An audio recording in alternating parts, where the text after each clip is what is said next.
Als Material verwende ich Aquarellpapier, Acrylfarben, einen Spachtel und Haushaltspapier.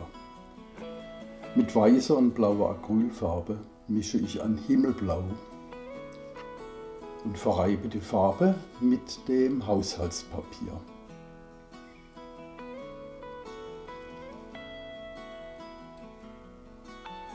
Bei den Bergen fiel mir kurz das Video aus.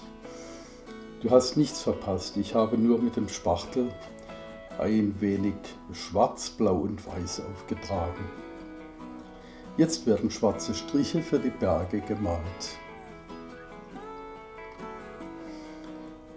Den Spachtel putze ich jetzt nicht, sondern nehme zusätzlich weiße Farbe auf.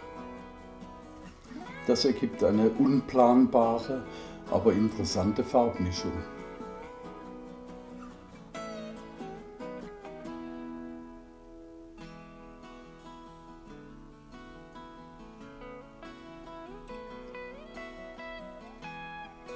Noch etwas mehr Weiß dazu. Jetzt kann gespielt werden. Mit dem Spachtel ziehe ich den Vordergrund nach unten.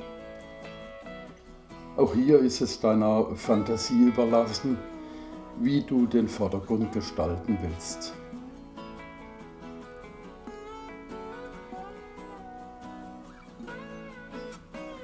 Ich gehe nochmal an die Berge. Die harten Übergänge der schwarzen Bergrücken gefallen mir noch nicht.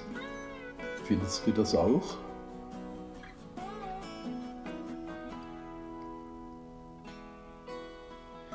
Dein Bild ist jetzt vollständig.